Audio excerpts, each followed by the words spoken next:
सभी फ्रेंड्स को मेरा प्यार भरा नमस्कार। जैसा कि हम जानते हैं कि हमारे हिंदू धर्म में भाई बहन के अटूट प्रेम और स्नेह को दर्शाने के लिए रक्षाबंधन और भाई दूज जैसे पर्व मनाए जाने की परंपरा है। तो वहीं दीपावली के 2 दिन बाद भाई दूज मनाया जाता है। इस दिन बहनें अपने भाई को तिलक करती हैं और यमराज से अपने भाई की दीर्घायु की प्रार्थना करती हैं। वहीं स्कंद पुराण के अनुसार इस दिन यमराज को प्रसन्न करने वाले को अकाल मृत्यु के भय से भी निजात मिल जाता है, इसलिए इसे यमद्वितीया के नाम से भी जाना जाता है। इसके अलावा जो भाई बहन भाई दूज का पर्व मनाते हैं उन्हें धन धान्य दीर्घायु और सुख समृद्धि की प्राप्ति होती है।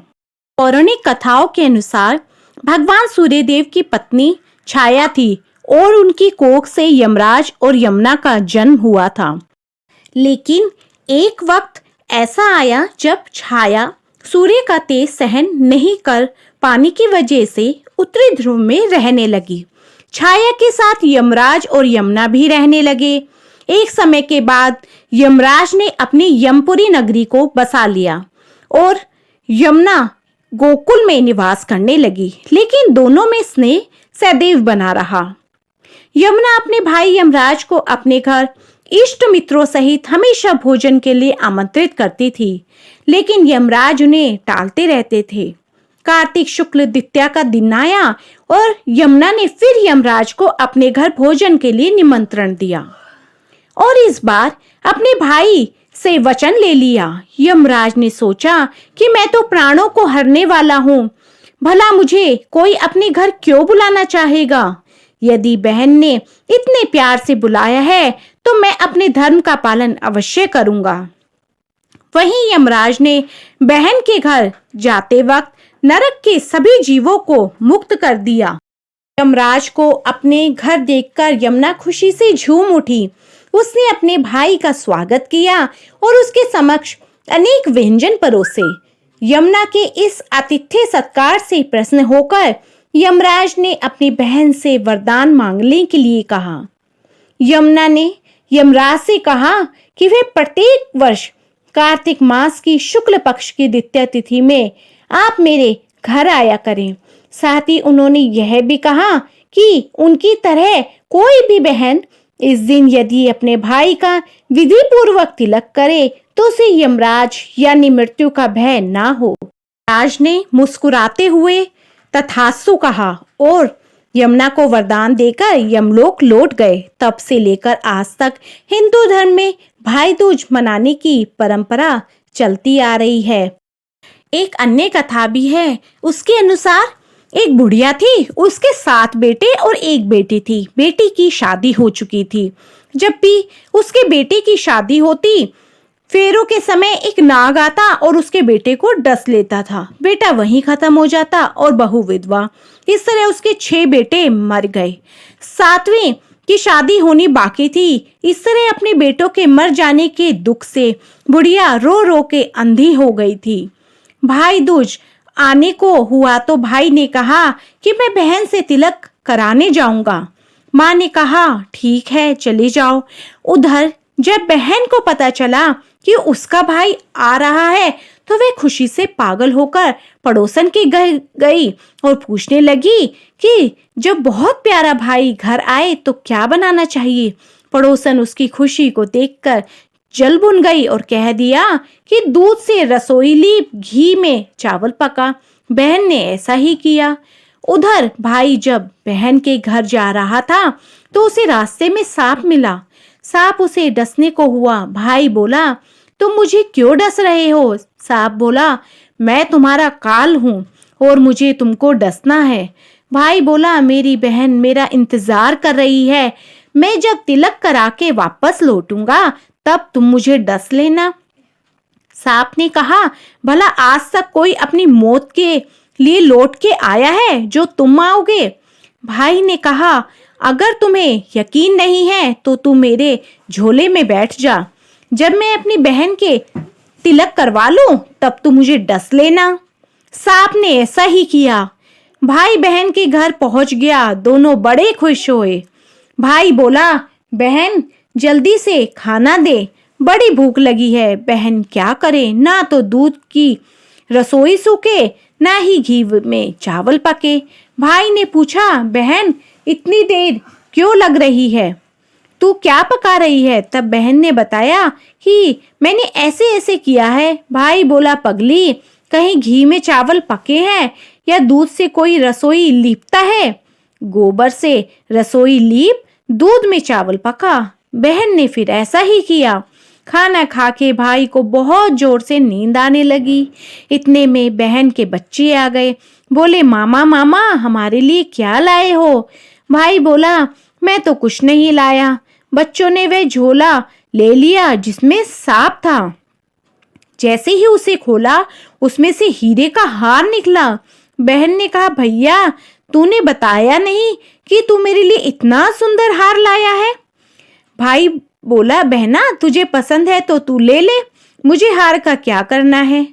अगले दिन भाई बोला, अब मुझे जाना है, मेरे लिए खाना रख दे। बहन ने उसके लिए लड्डू बना के एक डब्बे में रख दिए। भाई कुछ दूर जाकर थक कर एक पेड़ के नीचे सो गया। उधर बहन के जब बच्चों को भूख लगी तो माँ से कहा कि माँ खाना दे दो। माँ ने कहा, खाना अभी बनने में देर है। तो बच्चे बोले कि मामा को जो रखा है वही दे दो। तब वे बोली कि लड्डू बनाने के लिए बाजरा पीसा था, वही बचा पड़ा है चक्की में, जाकर खा लो। बच्चों ने देखा कि चक्की में तो सांप की हड्डियां पड़ी हैं। यही बात माँ को आकर बताई तो वह बावरी सी हो गई। भाई के पीछे भागी, रास्ते भर लोगों से पूछती, किसी ने मेरा भाई देखा है क्या? तब एक ने बताया कि कोई लेटा तो है पेड़ के नीचे, देख ले, वही तो नहीं है कहीं तेरा भाई। भागी भागी पेड़ के नीचे पहुंची, अपने भाई को नींद से उठाया। भैया भैया, कहीं तूने मेरा लड्डू तो नहीं खाया? भाई बोला, ये ले तेरे लड्डू, नहीं खाए मैंने। ले, देखे लड्डू ही तो दिए थे। उसके पीछे भी भागी भागी आ गई। बहन बोली, नहीं भाई, तू झूठ बोल रहा है, जरूर तूने खाया है, अब तो मैं तेरे साथ चलूंगी। भाई बोला, तू ना तो मान रही है तो चल फिर मेरे साथ ही चल। चलते चलते बहन को प्यास लगती है। वह भाई को कहती है कि मुझे पानी पीना है।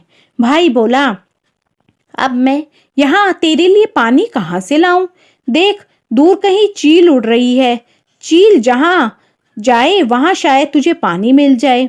तब बहन वहां गई और पानी पीकर जब लौट रही थी तो रास्ते में देखती है कि एक जगह जमीन में 6 शिलाएं गड़ी हैं और एक बिना गड़े रखी हुई है। उसने एक बुढ़िया से पूछा कि ये शिलाएं कैसी है?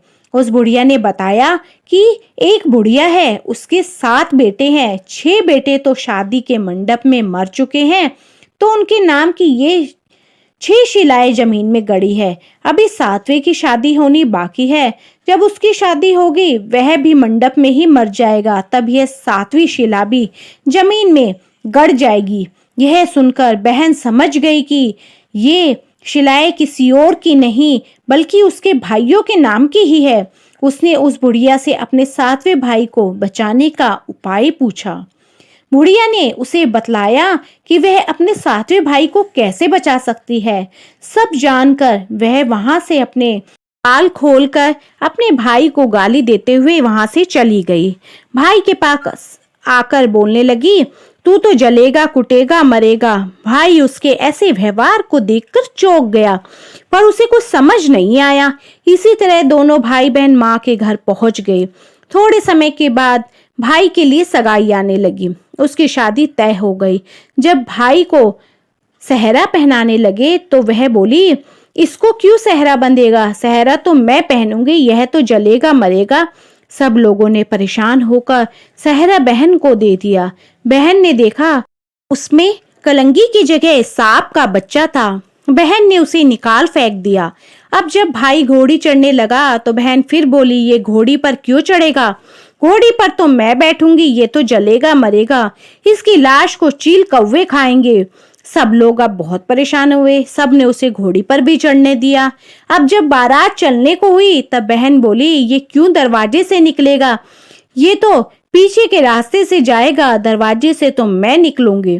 जब वह दरवाजे के नीचे से जा रही थी तो दरवाजा अचानक गिरने लगा। बहन ने एक ईंट उठाकर अपनी चुनरी में रख ली। दरवाजा वहीं की वहीं रुक गया। सब लोगों को बड़ा अचंभा हुआ। रास्ते में एक जगह बारात रुकी तो भाई को पीपल के पेड़ के नीचे खड़ा कर दिया। बहन कहने लगी, ये क्यों छांव में खड़ा होगा, ये तो धूप में खड़ा होगा, छांव में तो मैं खड़ी होंगी। जैसे ही वह पेड़ के नीचे खड़ी हुई, पेड़ गिरने लगा। बहन ने एक पत्ता तोड़कर अपनी चुनरी में रख लिया। पेड़ वहीं की वहीं रुक गया। अब तो सबको विश्वास हो गया कि यह बावली कोई जादू टोना सीख कर आई है, जो बार बार अपने भाई की रक्षा कर रही है। ऐसे करते करते फेरों का समय आ गया। जब दुल्हन आई तो उसने दुल्हन के कान में कहा, अब तक तो मैंने तेरे पति को बचा लिया, अब तू ही अपने पति को और साथ ही अपने मरे हुए जेठों को बचा सकती है। फेरों के समय एक नाग आया। वो जैसे ही दूल्हे को डसने को हुआ, दुल्हन ने उसे एक लोटे में भर के ऊपर से प्लेट से बंद कर दिया। थोड़ी देर बाद नागिन लहराती हुई आई, दुल्हन से बोली, तू मेरा पति छोड़। दुल्हन बोली, पहले तू मेरा पति छोड़। नागिन ने कहा, ठीक है, मैंने तेरा पति छोड़ा। दुल्हन, ऐसे नहीं, पहले 3 बार बोल। नागिन ने 3 बार बोला। फिर बोली कि अब तू मेरे पति को छोड़। दुल्हन बोली, एक मेरे पति से क्या होगा, बाकी के मेरे 6 जेठों की जान भी वापस लौटा। तो नागिन मान गई और उसके बाकी के 6 जेठ भी जीवित होकर आ गए। उधर रो रो के बुढ़िया का बुरा हाल था कि अब तो मेरा 7वां बेटा भी बाकी बेटों की तरह मर जाएगा। गांव वालों ने उसे बताया कि उसके 7 बेटे और बहुएं आ रही हैं। तो बुढ़िया बोली, अगर ये बात सच है तो मेरी आंखों की रोशनी वापस आ जाए और मेरे सीने से दूध की धार बहने लगे। ऐसा ही हुआ। अपने सारे बहू बेटों को देखकर वह बहुत खुश हो गई और बोली, यह तो सब मेरी बेटी का ही किया है, कहाँ है मेरी बेटी। देखा तो वह भूसे की कोठरी में सो रही थी। जब उसे पता चला कि उसका भाई सही सलामत है तो वह अपने घर को चली। उसके पीछे पीछे सारी लक्ष्मी भी जाने लगी। बुढ़िया ने कहा, बेटी पीछे मुड़ के देख, तू सारी लक्ष्मी ले जाएगी तो तेरे भाई भाभी क्या खाएंगे।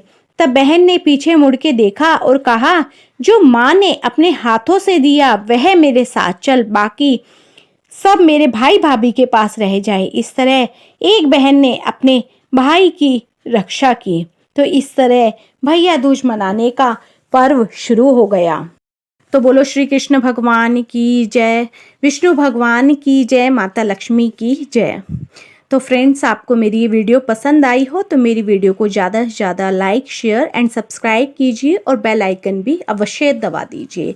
बोलो जय श्री कृष्ण।